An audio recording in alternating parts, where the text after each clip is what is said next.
Ya, Assalamualaikum warahmatullahi wabarakatuh. Semangat pagi, semangat siang, semangat sore, dan semangat malam.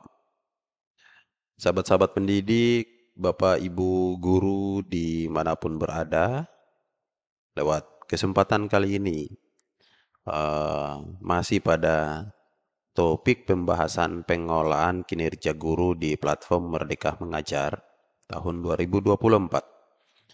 Saya hadir menyapa sahabat-sahabat sekalian ya.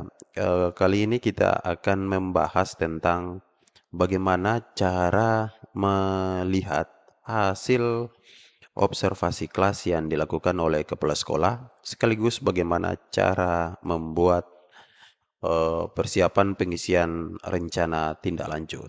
Ya, oke. Ini adalah sebuah tahapan atau bagian daripada proses pengolahan kinerja di platform Merdeka Mengajar yang lebih sederhana, relevan, dan berdampak. Oke, sahabat-sahabat sekalian, kita langsung aja ya, sahabat-sahabat, masuk ke platform Merdeka Mengajar. Ini anggap saja dan pastikan bahwa kita sudah selesai diobservasi, kita sudah melewati beberapa tahapan. Di antaranya adalah kita telah membuat perencanaan, terus telah membuat persiapan observasi, dan telah melaksanakan observasi bersama kepala sekolah. Nah, sekarang bagaimana cara melihat nilainya? Langsung aja ke PMM, login dengan akun belajar yang saya demo ini menggunakan laptop ya. Next, kita ke fitur pengelolaan kinerja. Nah, oke, kita ke fitur pengelolaan kinerja. Nah, setelah terbuka, nanti presentasi kita sudah seperti ini, sahabat-sahabat sekalian ya. Ini sudah 50%. Oke, kita sudah ada di bagian satu langkah ketiga ya.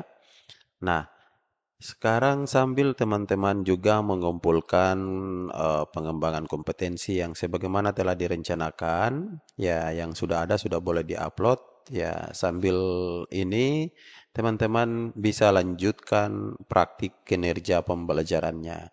Next, kita ke cek langkah observasi.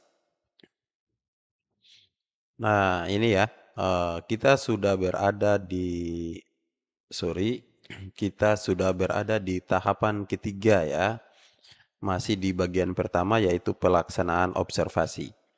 Oke, pelaksanaan praktik kinerja ini di PMM terbagi menjadi dua bagian. Bagian satu ini ya, sahabat-sahabat sekalian ya, pelaksanaan observasi, dan bagian dua tindak lanjut observasi. Nah, sekarang kita akan menyelesaikan tahapan terakhir di bagian satu, yaitu pelaksanaan observasi. Oke, ini sudah tercentang, kita sudah melewati dan ini sudah diobservasi. Jika teman-teman ingin melihat pelaksanaannya, tinggal cek rincian di sini. Ya, ini teman-teman rubrik yang dipakai dan apa yang kita siapkan ya di bulan Februari. Next, sekarang kita akan melihat seperti apakah nilai observasi kelas ya yang diberikan oleh kepala sekolah untuk kita. Ya, oke, kita langsung klik cek rincian. Nah, nilainya seperti ini sahabat-sahabat sekalian ya. Nah, ini dalam bentuk nilai kualitatif. Ya, nilai kualitatif yang terdiri dari tiga nilai. Yang pertama, belum dilakukan, ya. Yang kedua, dilakukan tapi belum efektif atau belum mencapai tujuan. Nah, ini dilakukan dan efektif. Ya, jadi nanti ada pengkodean nilai ya dalam bentuk warna. Nah, jadi per fokus perilaku, tiap indikator, kita cek dulu ini indikatornya apa yang dipilih. Nah, indikatornya adalah keteraturan suasana kelas. Ya, tiap indikator memiliki fokus perilaku yang berbeda-beda, ya. Karena ini memiliki keteraturan suasana kelas, fokus perilakunya sahabat-sahabat bisa cek di rubrik di sini. Nah, ini ya, fokus satu, guru melakukan komunikasi positif untuk membangun suasana kelas yang kondisif. Nah, nanti nilainya per fokus ini ya, per fokus perilaku. Kemudian di fokus 2, guru melakukan strategi pengelompokan untuk mengaktifkan keterlibatan peserta didik. Di fokus 3, guru membuat dan mengaitkan aturan kesepakatan kelas. Oke, saya mengerti, kita kembali ke sini. Nah, ini, oke, kita refresh dulu, ini jaringan. Ya, ini nilainya sahabat-sahabat sekalian ya, per fokus perilaku yang saya tampilkan dari rubrik tadi. Ya, ternyata si guru ini mendapat nilai dari atasan atas fokus perilaku satu ini, yaitu hijau. Berarti hijau ini sudah baik ya. Dengan kategori dilakukan dan efektif. Ya, dilakukan dan efektif. Nah, sahabat sekalian, di sini nanti ada catatan, ini hanya sampel saja. Nanti ada catatan kepala sekolah di sini. Nah, kita bisa baca catatannya apa dari fokus perilaku ini. Saya contohkan, misalnya guru melakukan komunikasi positif untuk membangun suasana kelas yang kondusif. Nah, karena nilainya sudah hijau, ya catatannya bisa jadi aja seperti ini. Ya, sudah melakukan secara efektif bagaimana membangun komunikasi yang positif dalam rangka untuk menciptakan suasana kelas yang lebih kondusif. Nah, bisa jadi catatannya seperti itu. Yang ini hanya contoh saja, sahabat-sahabat. Ya, kemudian di fokus perilaku kedua, guru melakukan strategi pengelompokan untuk mengaitkan keterlibatan peserta didik. Wah, nilainya merah ini ya, belum dilakukan. Nanti kita baca catatannya seperti apa dari atasan kita. Next, yang ketiga, guru membuat dan mengingatkan aturan kesepakatan kelas. Ini juga belum dilakukan. Nah, ini hasil kita, teman-teman. Nanti ada rekomendasi yang disampaikan kepala sekolah di sini. Catatannya seperti apa? Ya. Nah, rekomendasi ini bukan sebuah apa ya? Sebuah usulan paten ya dari kepala sekolah. Tapi ini bagaimana kita melihat lagi korelasi antara hasil rekomendasi dan hasil yang ada di 3 fokus perilaku ini. Nah, sahabat-sahabat sekalian, nilai ini ya hanya untuk membantu kita dalam kegiatan observasi berlangsung. Jadi, ini bukan menjadi nilai akhir kinerja. Ya, sekali lagi, 3 fokus perilaku ini bukan menjadi nilai akhir penilaian kinerja guru maupun kepala sekolah, tergantung indikatornya. Ya, tapi penilaian akhir nanti itu akan diambil dari peningkatan kinerja Bapak Ibu dari sebelum observasi sampai setelah observasi. Ya, jadi ini masih berproses setelah observasi, tapi masih ada kegiatan tindak lanjut. Nah, bagaimana peningkatannya pada setelah observasi? Nah, itu yang akan menjadi fokus perhatian penilaian yang akan dilakukan oleh atasan. Ya, ya, maksudnya ini sebagai data awal yang kita dapat. Oh, seperti ini. Silakan direfleksikan kembali pembelajarannya dan kemudian diupayakan untuk tindak lanjut perbaikan. Nah, seperti apa untuk melihat persiapan pengisian tindak lanjut? Oke, setelah itu kita ke lanjut ya. Yang penting kita udah pahami ini bisa di print untuk menjadi pegangan kita melihat hasil observasi. Ya. Tahapan selanjutnya kita akan ke tindak lanjut sahabat-sahabat, tapi sebelum tindak lanjut kita mengisi dulu dokumen tindak lanjut untuk diketahui oleh atasan kita. Tindak lanjut yang kita isi ini berlandaskan pada hasil observasi tadi ya, yang telah diberikan oleh kepala sekolah. Oke, ini sudah terbuka ya. Nah, ini ya. Apa tantangan yang Anda hadapi? Nah, ini formulir tindak lanjut yang diisi oleh guru, ya. Misalnya, apa tantangan yang Anda hadapi untuk melakukan praktik kinerja direncanakan selama observasi kelas? Nah, oke. Guru menulis, ya. Mungkin jumlah murid terlalu banyak. Nah, Bapak Ibu bisa isikan di sini, bisa diuraikan, bisa juga dideskripsikan, ya. Tapi perhatikan di bawah sini, ini jumlah karakter maksimal 1000 karakter. Silakan diceritakan di sini tantangan-tantangan yang dihadapi dalam observasi kelas tadi. Ya. Nah, Kemudian kalau agak kesulitan ya, teman-teman bisa membaca panduan ini. Ya, oke, tantangan bisa berupa salah satu kondisi berikut. Kesulitan yang Anda hadapi, aspek praktik yang ingin Anda tingkatkan efektivitasnya, perubahan praktik agar lebih berdampak pada pembelajaran. Ya, kemudian jelaskan aspek tantangan tersebut, setidaknya perilaku atau kejadian, terus faktor yang menyebabkan, terus dampak dari tantangan tersebut. Oke, ini nanti diperjelas di sini berdasarkan panduan pengisian ini yang saya praktikkan ini hanya sebuah contoh pengisian. Kemudian untuk lebih menguatkan lagi teman-teman bisa lihat lagi cek hasil nilai observasi tadi di sini ya. Ya, jadi tidak perlu kembali lagi ke halaman sebelumnya tadi, tinggal cek di sini aja ya. Nah, selanjutnya teman-teman diminta untuk pilihan belajar. Jadi, upaya untuk tindak lanjut ya dalam pengisian ini eh, menggunakan pilihan belajar. Jadi kita diminta untuk mencari lagi informasi-informasi terkait atau melihat aksi-aksi nyata atau ide-ide praktik yang ada di PMM. Ya, siapa tahu itu dapat menginspirasi kita dalam melakukan tindak lanjut ini, sahabat-sahabat sekalian. Ya, apa tujuan tindak lanjut yang ingin Anda lakukan untuk meningkatkan kualitas praktik kinerja Anda? Ya, nah, pilih minimal satu tujuan tindak lanjut. Nah, oke, ini sudah ada di Perdirjen GTK 2626 tentang model kompetensi guru. Nah, di sini nanti teman-teman sudah ada pilihan, tinggal klik ya. Lalu kita lihat, oh pengelolaan kelas untuk mencapai pembelajaran yang berpusat pada peserta didik. Nah, di sini ya. Terus waktu.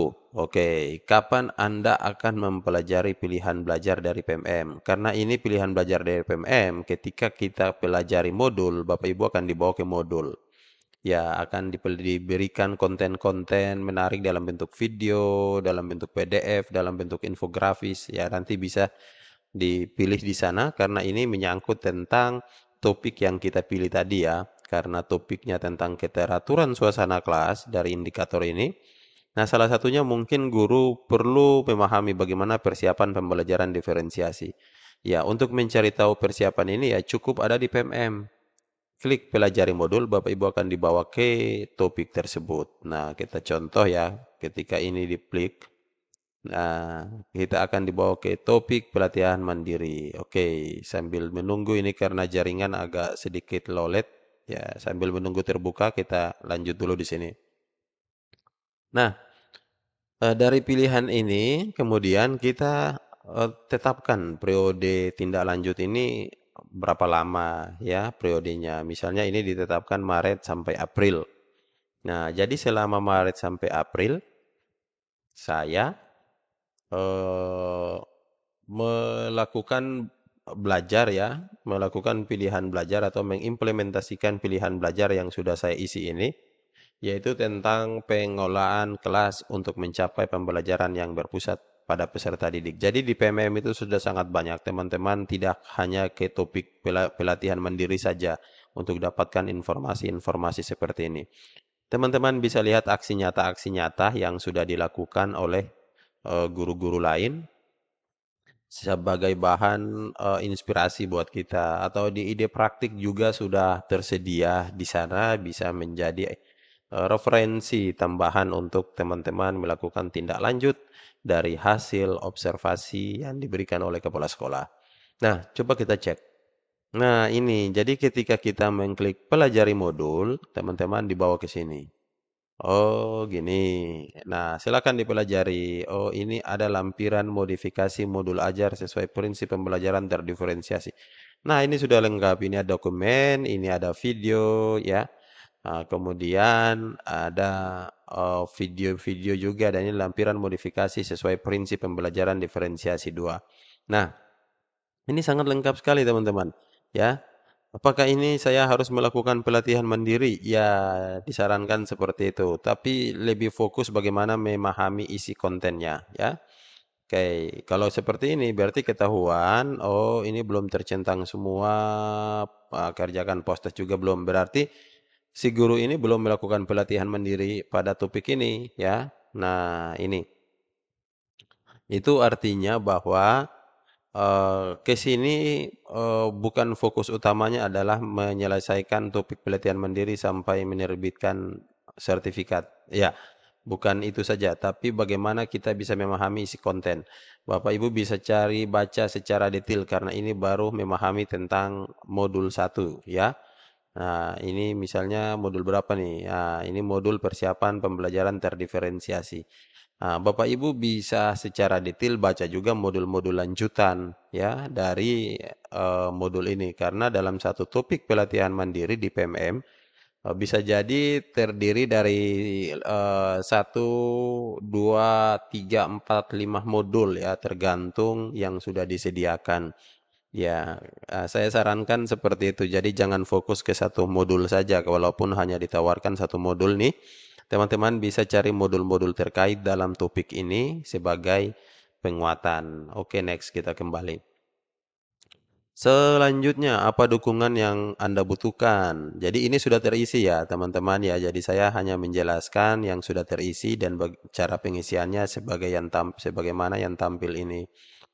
Apa dukungan yang Anda butuhkan untuk melakukan upaya tindak lanjut? Memperoleh mentoring dari kepala sekolah, guru penggerak, guru atau pemateri eksternal. Nah, ini tinggal dipilih aja. Kalau ada tanda seperti ini, berarti kita klik lalu kita pilih ya. Next. Sekarang ya, di samping kita diberi kesempatan untuk tindak lanjut melalui pilihan belajar di PMM, kita juga mendapat pilihan belajar lainnya. Tapi ini opsional, ya ini tidak wajib. Namun kalau ini dibutuhkan silakan diisi. Misalnya pertanyaannya sama ya dengan ini, tapi ini lebih fokus bagaimana diisi secara manual. Nah, ini isinya manual ya. Kalau di atas ini kita tinggal pilih. Oke. Nah, apa tujuan tindak lanjut Anda ingin Anda lakukan untuk meningkatkan kualitas praktik kinerja Anda? Belajar kolaborasi bersama komunitas belajar dalam sekolah. Upayanya apa? Berkolaborasi dengan rekan-rekan di komunitas belajar serta mengikuti kegiatan-kegiatan webinar berbagi praktik baik disiplin positif di PMM. Nah, ini salah isi ya, tapi ini hanya contoh aja. Jadi, praktik baik terkait indikator. Ya, indikatornya apa? Silakan diisi indikatornya. Ya, terus atau langsung ke fokus perilaku. Ya, kapan Anda akan melakukan aksi tindak lanjut? Nah, sama aja dengan pilihan yang wajib. Di sini ada waktu. Ya, oke, bulan April. Nah, apa dukungan yang Anda butuhkan untuk melakukan upaya tindak lanjut? Nah, ini juga sama dengan pilihan di EPMM, ya. Silakan diatur, misalnya memperoleh mentoring kepala sekolah, guru penggerak, atau pemateri eksternal. Nah, setelah itu teman-teman isi, maka teman-teman langsung kumpulkan. Oke, setelah dikumpulkan, maka formulir ini akan menjadi laporan untuk kepala sekolah. Nah, terus setelah disepakati bersama dengan kepala sekolah, maka kita boleh melakukan tindak lanjut nanti. Di mana kita melakukan tindak lanjut? Nah, proses tindak lanjut berdasarkan periode bulan, waktu, atau minggu yang telah kita pilih tadi. Contoh, di tadi itu memilihnya pilihan belajar di PMM Maret sampai April. Kemudian pilihan belajar lainnya di komunitas belajar tadi yang dipilih yaitu pada bulan April ya. Nah, itu ya sahabat-sahabat sekaliannya bagaimana cara mengisi dokumen tindak lanjut. Nah, sekarang setelah kepala sekolah melakukan mengecek kembali pengisian formulir dokumen tindak lanjut tadi, maka nanti setelah masuk kepala sekolah kita akan berada pada bagian kedua yaitu tindakan observasi atau lakukan tindak lanjut. Nah, oke, tindak lanjut observasi. Sekarang kita akan melakukan tindak lanjut dengan durasi waktu yang telah kita lakukan. Nanti di terakhir, ya, diperkirakan sebelum bulan Juni, kita sudah isi dokumen refleksi hasil dari sini. Ya, jadi sederhananya seperti ini, mudah saja ya, praktis, gampang, dan berdampak sesuai dengan tugas kita keseharian. Terima kasih sahabat sekalian, semoga video ini terbantu. Assalamualaikum warahmatullahi wabarakatuh. Salam dan bahagia.